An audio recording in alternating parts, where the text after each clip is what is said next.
Good morning, primary class. It's Miss Daniela with your lesson for Wednesday.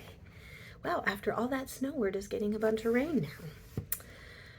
Okay, remember yesterday we learned about that first sacrifice and just how sad Adam and Eve were, but how it told them what was going to happen in the future with Jesus. Can you imagine how happy and excited Adam and Eve were when their first baby was born? Perhaps he would be the person that God had promised to send to save them from Satan. They called that first baby boy Cain.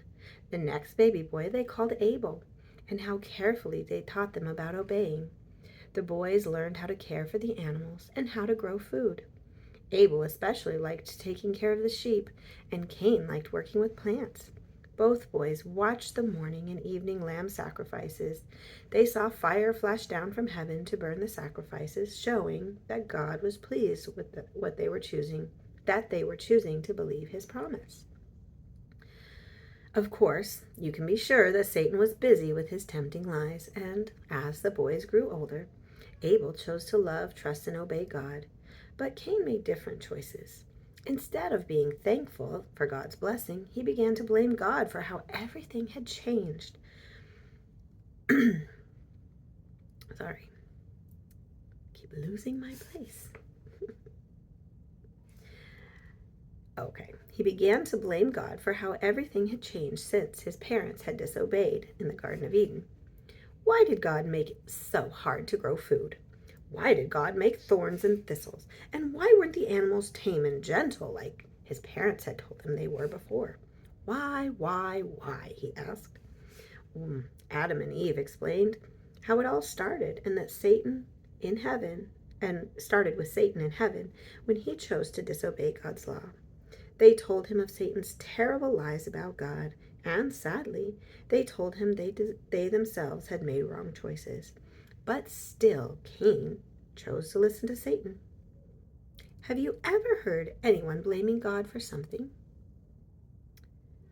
How about for things that are bad that have happened? Do people get sick or have accidents?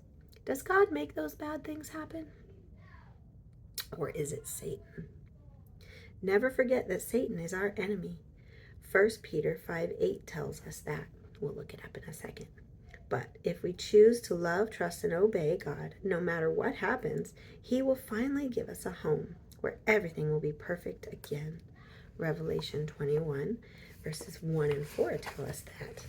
So let's look up 1 Peter 5:8. Okay, 1 Peter 5, verse 8 says, "Be sober, be vigilant, because your adversary, the devil, as a roaring lion, walketh around, seeking who he may devour." And Revelation 21,